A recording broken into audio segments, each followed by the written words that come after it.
আসসালামু আলাইকুম। নতুন আরেকটি নাস্তার রেসিপি নিয়ে হাজির হয়ে গেলাম। খুব সহজ একটি নাস্তা তৈরি করে দেখাবো, যেটা খুব অল্প উপকরণ দিয়ে খুব সহজেই তৈরি করে নিতে পারবেন। বাচ্চারা কিন্তু এটা খুব মজা করে খায়। আর এই রেসিপিটির নাম হলো পটেটো বল। চলুন আর কথা না বাড়িয়ে আমরা রেসিপিতে চলে যাই। তার জন্য প্রথমেই আমি নিয়েছি এখানে মিডিয়াম সাইজের 5টি আলু। এখন আমি আলুগুলি সিদ্ধ করে নিব। সিদ্ধ করে নেওয়ার পর আলুগুলির আমি খোসা ছাড়িয়ে নিয়েছি। তারপর আমি এখানে একটা কাঁটা চামচের সাহায্যে প্রথমে হালকা ম্যাশ করে নিব। হালকা ম্যাশ করে নেওয়ার পর এখানে আমি কিছুটা পরিমাণ চিনি দিয়ে দিব। কিছুটা পরিমাণ চিনি দেওয়ার পর এখন আমি ভালোভাবে ম্যাশ করে নেব। এমনভাবে ম্যাশ করবেন যাতে ভিতরে কোনো দানা বা লাম্পস না থাকে। ভালোভাবে ম্যাশ করে নেওয়ার পর এখন আমি বাকি উপকরণগুলি মিশিয়ে নিব। প্রথমে আমি এখানে স্বাদ মতন লবণ নিয়েছি। আপনারা আপনাদের স্বাদ মতন লবণ নিয়ে নেবেন। তারপর এখানে আমি ম্যাগি মশলা, জিরার গুঁড়া, ভাজা শুকনা মরিচের গুঁড়া এবং গোলমরিচের গুঁড়া এখন আমি সবগুলি উপকরণ একসাথে ঢেলে দিব।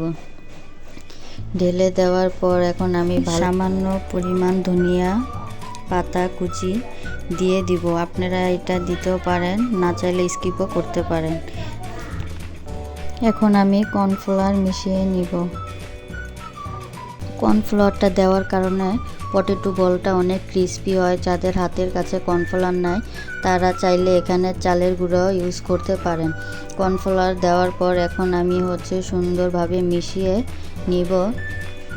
সবগুলি একসাথে সুন্দর করে মিশিয়ে নেওয়ার পর একটা ডো বানিয়ে নিব।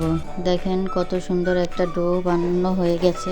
এখন আমি হাতে কিছুটা সামান্য পরিমাণ তেল লাগিয়ে নিব। তেল লাগিয়ে নেওয়ার পর এখানে আমি অল্প পরিমাণ ডো নিয়ে আমি সুন্দর রাউন্ড শেপের গোল গোল করে রাউন্ড শেপ বানিয়ে নিব।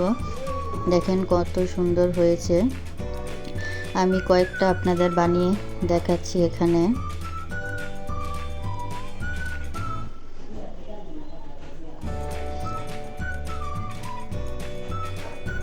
আপনারা এভাবে সুন্দর করে সবগুলি বানিয়ে নেবেন। দেখেন আমার সবগুলি বানানো হয়ে গেছে। এখন আমি ভাজতে চলে যাব।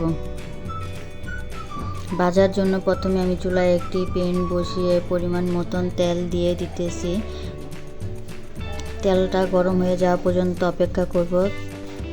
তেলটা এখন গরম হয়ে গেছে। তেলটা গরম হয়ে যাওয়ার পর এখানে আমি পটেটো বলগুলো ছেড়ে দিব।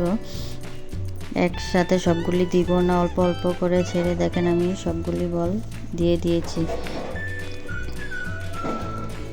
আপনারা যেরকম খান ওরকম কালার ভেজে নেবেন। এক্ষেত্রে চুলার আঁচটা মিডিয়াম রাখবেন, বেশি নাড়াচাড়া করবেন না, তাহলে ভেঙে যাবে। দেখেন কত সুন্দর কালার চলে এসেছে। এখন আমার ভাজা হয়ে গেছে। আমি এখন একটা চালনিতে উঠিয়ে তেল ঝরিয়ে নিব কিছুক্ষণ। দেখতেই পাচ্ছেন কত সুন্দর হয়েছে। যেই বাচ্চারা আলু খেতে চায় না তারাও কিন্তু খুব শখ করে এটা খাবে।